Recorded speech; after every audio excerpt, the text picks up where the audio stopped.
नमस्कार, आप देख रहे हैं न्यू इंडिया लाइव और आपके साथ मैं हूं सलोनी शिवा। उत्सुकता, उत्साह और रोमांच, भारत और पाकिस्तान के बीच किसी भी क्रिकेट मैच की ये तीन अलग अलग स्टेज हैं।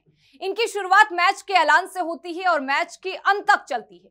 दोनों देशों के बीच राजनीतिक रिश्ते जैसे भी हों, भारत और पाकिस्तान के क्रिकेट मैच को लेकर हर फैन इन चरणों से गुजरता है। ये सब एक एक कर खत्म हो जाते हैं, लेकिन इन तीनों स्टेज के अलावा भी एक स्टेज है जो लगातार चलती रहती है, हरदम जिसकी वजहें बदल जाती हैं। ये स्टेज है विवाद। भारत और पाकिस्तान का कोई भी मुकाबला विवाद के बिना कभी पूरा नहीं हो सका है। वर्ल्ड कप 2023 में 14 अक्टूबर को होने वाले मुकाबले से पहले भी यही स्थिति बनी हुई है। अहमदाबाद के नरेंद्र मोदी स्टेडियम में शनिवार यानी 14 अक्टूबर को वर्ल्ड कप के मुकाबले में भारत और पाकिस्तान आमने सामने होंगे। क्रिकेट जगत की सबसे बड़ी टक्कर के लिए मंच भी दुनिया के सबसे बड़े क्रिकेट स्टेडियम को बनाया गया है। इस मुकाबले के लिए पाकिस्तानी टीम बुधवार यानी 11 अक्टूबर को ही अहमदाबाद पहुंची थी। यह हयात रेजेंसी होटल में पहुंचने पर उनका खास स्वागत हुआ था। सभी खिलाड़ियों को स्पेशल साफा पहनाया गया, उन पर गुलाब की पंखुड़ियां डाली गई, उनके सामने लोक नृत्य भी हुआ और साथ ही होटल में प्रवेश के दौरान ढोल भी बजे। अब इस डांस और ढोल बजने पर ही लोगों को आपत्ति होने लगी। तो क्या यह आपत्ति सही है और क्या ऐसा होना चाहिए? इन सवालों के जवाब देने से पहले थोड़ा इस मुकाबले को लेकर चले आ रहे अलग अलग विवादों के बारे में और बातें बताते हैं।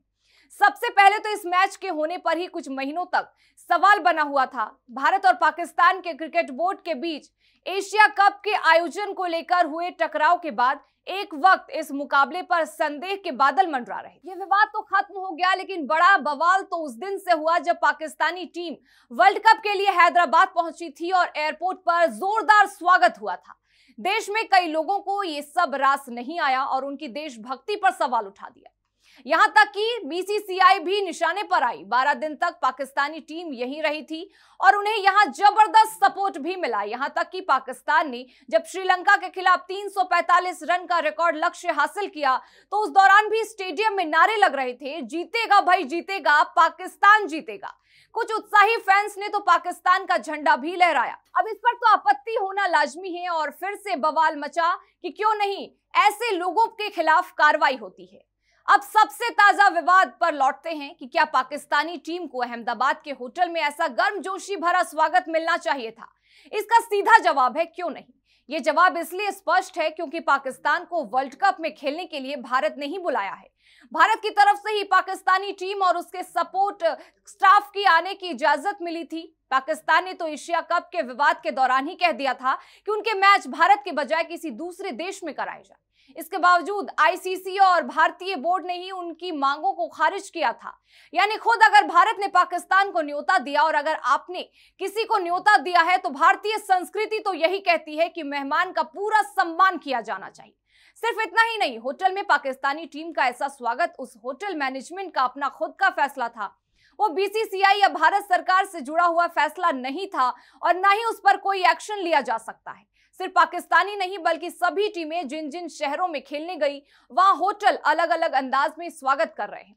सवाल उठता है कि बीसीसीआई के उस फैसले पर जिसने हर किसी को हैरान कर दिया। इस वर्ल्ड कप के लिए बीसीसीआई ने उद्घाटन समारोह नहीं रखा था, जिस पर कुछ लोगों ने आपत्ति जताई थी, जबकि कई फैंस इससे खुश नजर आए थे।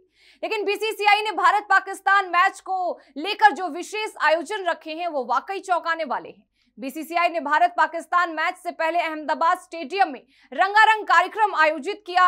खबरें हैं कि बॉलीवुड सिंगर अरिजीत सिंह इस मौके पर परफॉर्मेंस देंगे और इसके अलावा भी अन्य कार्यक्रम। बीसीसीआई ने खास तौर पर अमिताभ बच्चन और रजनीकांत जैसे बड़े सितारों को न्योता दिया है।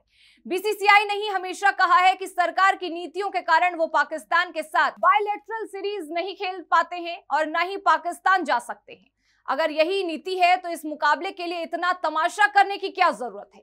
इसलिए सवाल आयोजकों के दोहरे व्यवहार पर होना चाहिए, ना कि सामान्य शिष्टाचार पर। खैर, विवाद तो यूं ही चलता रहेगा, पर इस स्वागत पर हंगामा जायज है या नाजायज, इस पर आपका क्या सोचना है हमें कमेंट करके जरूर बताएं।